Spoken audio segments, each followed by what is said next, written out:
नियति ने लगा दिए किस्मत पर ताले, भय और भ्रम में उलझे रहे मतवाले। सरपत सड़क, पथरीली डगर, घने बादल काले, अमीरों की सरकार ने क्यों नहीं देखे गरीबों के छाले। कैद में दर्जनों गांव। उदयपुर न्यूज की खास पेशकश के बाद एक तरफ जहां प्रशासन हरकत में आया, वहीं उच्चाधिकारियों ने हमारी टीम से संपर्क किया और तुरंत आदिवासी गांवों का आवागमन बहाल करने के निर्देश भी दिए हैं। चलिए अब आपको लिए चलते हैं एक और दर्दनाक कहानी की ओर, जिसके किरदारों को मीलों का सफर तय करना है और पैरों के छाले भी फूट फूट कर रो रहे हैं। धरातल पर खौफ ही खौफ पसरा पड़ा है। उदयपुर न्यूज के प्रधान संपादक उग्रसेन राव ने खुद मोटरसाइकिल पर 4 दर्जन से अधिक गांवों का दौरा किया, जहां सन्नाटा बिखरा था। कभी पहाड़ियों से तो कभी हाईवे पर चलते थके हारे सैकड़ों मजदूर भी दिखे, जिन्हें सुनने के बाद लगा कि यह लोग आजाद भारत में भी गुलामों की जिंदगी गुजर बसर कर रहे हैं, क्योंकि इनके पास धन नहीं है, न ही कोई रसूख है। इनकी पहचान गरीबी है और देश की सरकार गरीबों की नहीं है। कोरोना महामारी के फैले और फैलाए गए भय ने बहुत बड़ी संख्या में गुजरात और महाराष्ट्र में रोजगार के लिए प्रवास कर रहे अशिक्षित मजदूर समूहों को जान बचाकर भागने पर विवश कर दिया। इसमें पिन पॉइंट करने वाला घटनाक्रम गुजरात में सरकार की कार्यशैली का मिला है, जहां 15 मार्च को लॉकडाउन के बारे में बता दिया गया था। स्कूल, कॉलेज, हॉस्टल आदि 16 मार्च से बंद हो गए थे।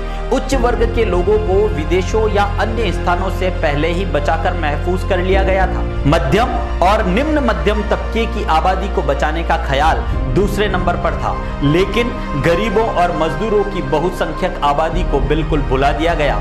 ये वही तबका है जिस पर देश के सभी महानगरों की सारी चमक दमक और विकास टिका हुआ है।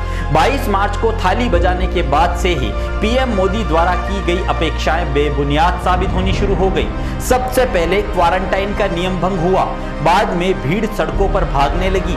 हालांकि पुलिस काफी हद तक मददगार साबित हुई, लेकिन मीलों का सफर पैदल तय करते हजारों मजदूरों के लिए यह सहयोग नाकाफी ही रहा। पहले से कि हम 22 तारीख से बैठे थे, फिर 28 तारीख सुबह हमने सोचा कि हमारे घर पे जाना है, गाड़ी घोड़े बंद हैं। फिर 2 दिन की छुट्टी मिली थी कि वाहन चल रहे यूँ। फिर वहाँ से हम रवाना हो गए सुबह 6 बजे से। लगभग दिन के 3 बजे हमको गाड़ी मिली थी। वहाँ से हम बगोसरा आके उतार दिए। वहाँ से पैदल चलते चलते तो सरकेस आए, सरकेस से फिर पुलिस स्टेशन में गए, वहाँ बैठे, 200 रुपये दिए उनको, रास्ते में खा पी के निकल जाना यूँ के। फिर वहाँ से हमने छोटा चिदड़ा है, रोडवेज मिली, वो लेके रतनपुर बॉर्डर उतर दिया। वहाँ से हम पैदल चल के बिचुवाड़ा आए, बिचुवाड़ा से टेम्पा मिला, वहाँ से हम खेरवाड़ा आए, खेरवाड़ा से पैदल चल के वनजारे आए, वनजारे से टेम्पा मिला, वापस गोड़ी आए, गोड़ी से वहाँ बैठे, फिर हमारा भाई को बुलाया, मोटरसाइकिल लेके हमको लेने आए। कोरोना वायरस की बीमारी आई तो 22 तारीख को पूरा भारत बंद था, लॉकडाउन। इसके बाद हमारे को ड्यूटियाँ मिली, 23 से 24 से हमने पूरे गाँव में विजिट किया। गाँव में लोगों के ने जो हमने सर्वे किया डोर टू डोर, तो ऐसा कोई सामने आया, बहुत सारे लोग पैदल आए, कोई तो अहमदाबाद से आया, कोई भावनगर से आया, कोई हिम्मतनगर से आया, कोई अमरेली से आया। अमरेली से जो लोग आए उनके ने 3-4 लड़के मिले, जो उनसे पूछा गया तो यानी उनके हालत बड़ी ख़राब थी। उनके हम घर पे गए, एक रूपलाल करके था, उसके तो पाँव सूजे हुए थे, आंगन में बैठा हुआ था। और एक प्रकाश मोगजी करके आया, एक अरविंद सोमेश्वर करके, इनकी हालत बड़ी ख़राब थी। यानी कई रास्ते में उनको खाना मिला, कहीं नहीं मिला, इस प्रकार वो गाड़ी घोड़े बंद थे, इस प्रकार आए।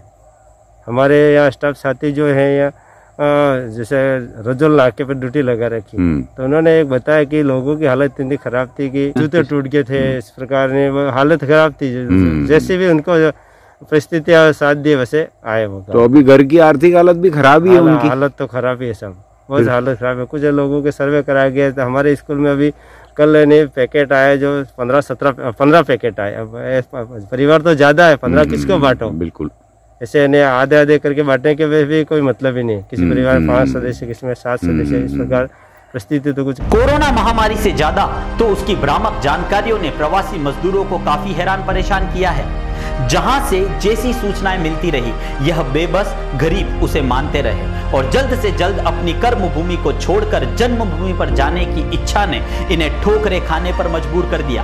ये वे लोग हैं जो घरों, दुकानों, छोटे गैर कानूनी कारखानों, निर्माण कार्यों आदि में लगे हुए हैं। इसे असंगठित क्षेत्र कहते हैं, इसलिए इन्हें भुला दिया गया। जब पीएम ने जो जहां है वहीं रहे की घोषणा की, तो शासन ने इस क्षेत्र के कामगारों के रहने खाने की कोई फिक्र नहीं की। नतीजा यह हुआ कि सेठ ने अपने यहां काम कर रहे बालिग, नाबालिग श्रमिकों को भगाने में ही अपना फायदा माना। किसी को कुछ मजदूरी दी, किसी की मजदूरी दबा दी गई और उसे सड़क पर उतार दिया गया। पुलिस ने बूढ़े, जवान, महिलाएं और बच्चों को ऊपर से आदेशानुसार बलपूर्वक सड़कों से हटाने का अपना काम शुरू कर दिया। यह सिलसिला अब जाकर एक हद तक थम पाया है। चिवाड़ा से निकले थे, वहाँ से पैदल आ रहे हैं। जब भी चेक पोस्ट आता है ना पुलिस वाले का, जब हम शॉर्टकट रास्ते से अंदर घुस जाते हैं, हाईवे को छोड़ देते हैं, फिर वो जो चेक पोस्ट पीछे निकल जाता है ना, फिर वापस हाईवे पे चढ़ जाते हैं। और फिर थोड़े चले थे, 2-3 गाड़ी पुलिस वाले को भी आई थी, लेकिन उन्होंने कुछ नहीं बोला। फिर सीधे चलते आ रहे थे। तो जाना कहाँ है? हमको जाना चित्तौड़गढ़ है सर। तो मतलब बिछीवाड़ा से चित्तौड़गढ़ से 20-25 किलोमीटर और आगे है। अच्छा, जो गांव है हमारा। हाँ, लाडपुरा सर। लाडपुरा जाओगे, मतलब लगभग 250 किलोमीटर पैदल चलना है आगे तुमको। तो रास्ते में ही रुक जाते, ऐसा क्या जल्दी? लेकिन सर घर वालों का फोन भी आ रहा था, परेशान हो गए। पर सर घर वाले, फिर घर पे कोई है नहीं घर वालों की देखभाल करने वाला। नहीं, व्यवस्थाएं बोल रहे हैं सरकार की तरफ से 3 महीने रखेंगे, कोई बोल रहे हैं कि पुलिस वाले 3 महीने रखेंगे वहीं पर, कोई बोल रहे 21 दिन रखेंगे। इसलिए हमें यार साइड में से निकल के आ रहे हैं। और फिर सर हम पहले पैदल चल रहे हैं, पहले हाथ पैर धोक रहे हैं, फिर पुलिस वाले डंडे मारेंगे तो सर कैसे क्या होगा? इसलिए सर पुलिस ने कहीं मारा? नहीं, मारा तो नहीं है सर, लेकिन लोग बोल रहे हैं कि डंडे मार रहे हैं, ऐसा कर रहे हैं। हाँ, तो डर लग रहा है सर, क्योंकि पुलिस वालों को तो हम क्या बोलेंगे। अच्छा, रास्ते में खाने पीने का? जी, खाना पीना तो कोई आदमी मिल गया तो उसके घर पर बुला के खिला रहा है। हाँ, पानी पिला रहा है, खाना खिला रहा है। वापस जाओगे? कहाँ पे? ये ठीक हो जाने, कोरोना मिट जाने के बाद? मैं तो कहीं नहीं जाऊँगा सर, अब घर पे चले जाए तो अच्छा है। गाँव में काम करना अच्छा है, वही। हाँ, वही अच्छा है। अब कहीं नहीं जाने का सर, परेशान हो गए सर। घर पे अगर ढंग से काम करोगे हाँ तो वहाँ से ज्यादा कमाओगे सर। हम आना भी कोई ज्यादा जरूरी भी नहीं है, लेकिन जितना कमाया उसको वहाँ बैठे बैठे खा जाएंगे तो फिर घर पे क्या देंगे सर? जितनी मेहनत की वो तो उधर ही निकल जाएगी हमारी। कोरोना के भय से पलायन के शिकार लोगों के लिए प्रशासन के राहत इंतजाम धरती पर उतरते उससे पहले ही सारी परेशानियां शासन की नजर से गायब बहुसंख्यक आबादी पर टूट पड़ी। अधिकतर सैकड़ों और कहीं कहीं 1000-1500 किलोमीटर की पदयात्राएं, रास्ते में जैसे तैसे रात काटने की लाचारी और जल्दी से जल्दी अपने घर पहुंचने की बेताबी ने अपनी सरकार से सारे मोहभंग कर दिए। बस किसी भी तरह से जीने और जैसे तैसे अपने घर पहुंचकर मरने की धुन उनके मन पर विजय प्राप्त करती रही। कहाँ काम करते थे आप? तो अहमदाबाद। अच्छा अच्छा अच्छा अहमदाबाद भोपाल की तरफ। अच्छा अच्छा। ओ, यहाँ से कितना दूर है? 200 किलोमीटर। 200 किलोमीटर है। अच्छा, कार रवाना थे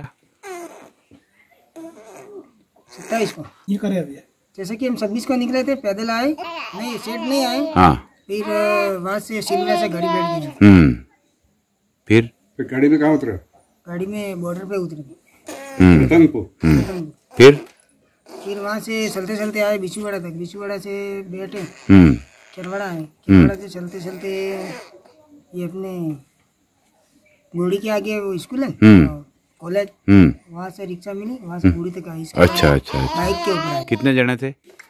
हम तो अकेला थे मैं तो इधर आपके पाँव वाँव और सब सूज गए थे नहीं? अच्छा, कितने दिन रही सूजन? सूजन रही अभी, कल ये साढ़े वाले तो कल। हाँ, छाले कल हटे हैं नहीं? अच्छा अच्छा। काम इधर घर पे पड़े, अब तो कहीं जा रहे नहीं है। हाँ, फिर खाने पानी का? खाने पानी का तो पैसा तो है नहीं सर, क्या करें, थोड़ा थोड़ा है, लाए थे वो इस तरह से खा रहे। सरकार से कुछ मदद आ रही है क्या? नहीं आ रही, कोई आटा दाल कोई है? नहीं दिया। अच्छा, खाली गेहूँ एक दिए, बाकी तो उसके जो जहां है वहीं रहे के फतवे के ऐलान के बाद सर्वप्रथम दिल्ली और आसपास के क्षेत्र से पुलिस बर्बरता के कई वीडियो ने सोशल मीडिया पर पूरे देश को अवाक कर दिया। लेकिन हमारी ग्राउंड जीरो रिपोर्ट में पुलिस की संवेदनशीलता भी प्रकट हुई है। पुलिस कर्मियों की मानवीयता की प्रशंसा की जानी चाहिए। इसमें कोई पुलिस वाला अपनी जेब से पैसे देकर, कोई खाना खिलाकर, कोई बस एवं अन्य साधनों का अपने स्तर पर इंतजाम करके पलायन को मजबूर किए गए मजदूरों की मदद करता रहा। वही हम अहमदाबाद में काम करते हैं, तो हमें ये इस बीमारी का तो कभी महसूस भी नहीं हुआ और अनुभव भी नहीं था कि क्या चीज़ होती है। लेकिन लोग कह रहे थे कि वायरस है, ये कोरोना है, वो है, ये। हम तो यहाँ से गए काम करने के लिए, तो फिर देखा कि हम जिस गलियों में जा रहे थे वहाँ भी हमें नहीं घुसने दिया जा रहा था, और ये सब दुकानें बंद, और ये वो हमारे खाने का भी थोड़ी दिक्कत आने लगी। तो हमने सोचा कि हम यहाँ अगर हम बीमार हो गए तो हमें भी यहाँ से निकलना चाहिए, बाकी हम बीमार हो गए मुश्किल में पड़ जाएंगे। तो वहाँ से हम कुछ हमारे साथी थे और कुछ बाल बच्चे वाले भी साथी थे, तो हमने सोचा 27 तारीख को 3 बजे हम निकले, सुबह 3 बजे निकले, और वहाँ से फिर हमारे साथियों को लेते हुए चलते गए। चलते चलते फिर हम एक रिंग रोड आता है जो बम्बई को बांटता है, इधर मोरबी को बांटता है, इधर वहाँ पे। तो वहाँ पे हम आए और कुछ संस्था वाले थे, चाय पिला रहे थे, और कोई पुलिस वाले थे, उनको गाड़ी भी बिठा रहे थे, चलो भाई बैठ जाओ, इनको ले जाओ करके। और भीड़ बकरों की तरह मतलब घुस रहे थे अंदर। यूँ है कि एक जान बची यूँ करके उस गाड़ी में बैठ, गाड़ी मिल गई, सब कुछ मिल गया। ये करके भले पैसा कितना भी ले, ये नहीं देख रहे थे भाई तू एक बार ले जा यहाँ से। तो हमें भी एक साथी का हम इंतजार कर रहे थे, कुछ इंतजार करते करते 7 बज गई। तो फिर वो साथी आया और फिर हमें भी इसी तरह हम भी बकरे की तरह, भेड़ बकरियों की तरह ही बैठ के आए। गाड़ी में 407 मिली। फिर रास्ते में आए तो पुलिस वाले ने और रोकी गाड़ी, भाई इनको ले जाओ। तो उन्होंने भी बिठाई उसी गाड़ी में, और फिर वहाँ से रतनपुर तक आए। फिर वहाँ पे आके फिर हम सब, वहाँ पे इतने लोग खड़े थे कि हमें इतना भी नहीं महसूस नहीं था कभी, कि अनुभव भी नहीं कि ये इतने लोग होंगे इस गुजरात में, कि हमारे लोग। और उससे कुछ दिन पहले मान लो राजस्थान के लोग। अच्छा, ये तो चलो हम ये रतनपुर पे इतने देख रहे थे, वो कुछ दिन 2-4 दिन पहले इससे भी मतलब कई गुना लोग ज्यादा थे। और यही रास्ता नहीं है कि, और इधर से अपने इधर होके जाते हैं, और जादरी ये इधर होके आते हैं वो भी, और उस रास्ते से कितने लोग निकले होंगे। तो हम ये अनुमान लगा सकते हैं कि लाखों लोग, हम अनुमान लगा सकते हैं। तो लाखों लोग यहाँ से काम करने के लिए वहाँ जाते हैं। और आपको लगा? और हमें ये अनुभव हुआ कि इतने लोग राजस्थान से गुजरात में, तो पूरा गुजरात ही राजस्थान है एक तरह का। और हम देख रहे थे, बाल बच्चे थे, बच्चियां थी, बूढ़े लोग थे, छोटे छोटे बच्चे लेके और भाग रहे थे कि जैसे कि जान बच्ची यूं करके जा रहे थे। हमें अनुभव हुआ कि यार क्या लोग हैं, युवा हैं, बच्चियां हैं, पढ़ने जैसी बच्चियां काम करने जा रही है। तो हमें थोड़ा ऐसा अनुभव हुआ। फिर हम वहाँ से, फिर हमारी एंट्री हुई रतनपुर पे। फिर वहाँ एंट्री हुई, फिर हमने बोला यार थोड़ा सा आगे जाके थोड़ा आराम से बैठे, तसल्ली से बैठे, पानी वानी पिए यूँ करके। फिर वहाँ कोई दुकान सब बंद थी। फिर हमें भी तो जाना है घर पे। तो वहां से फिर एक ट्रैवल्स मिली उदयपुर की, जा रही थी अजमेर तक, तो जा रही थी वो। तो भैया कितना भाड़ा लोगे? तो 100 रुपये लेंगे। 200 वहाँ दिए और 100 यहाँ पे दिए, और 300 फिर हम आके, और यहाँ खेरवाड़ा भी यहाँ पुलिस वाले थे, रोक रहे थे। वहां से फिर हमारे आए हम घर पे। सत्ता की बेबसी और शासन की सजगता के इस गठजोड़ ने भले ही उच्च और मध्यम वर्गीय तबके को काफी हद तक राहत देते हुए घरों तक पहुंचाया हो, लेकिन गरीब आदिवासियों के वजूद के साथ कुठाराघात ही हुआ है, इसमें कोई दो राय नहीं। करीब 400 किलोमीटर के सफर में वह दृश्य भी दिखे जिसमें किसान खेतों में काम समेट रहे थे और खेतीहर मजदूर शहरों से लौटकर गेहूं कटाई के काम में लग गए थे। वे एक दिन भी खाली नहीं रह सकते थे, क्योंकि मेहनत की कमाई ही खाने के आदी जो थे। कभी ये नहीं सोचते कि मुफ्त में कुछ मिल जाए या भीख मांग ली जाए। गरीबों और मजदूरों की सबसे बड़ी ताकत उनकी खुददारी ही तो है, इससे ज्यादा कुछ नहीं।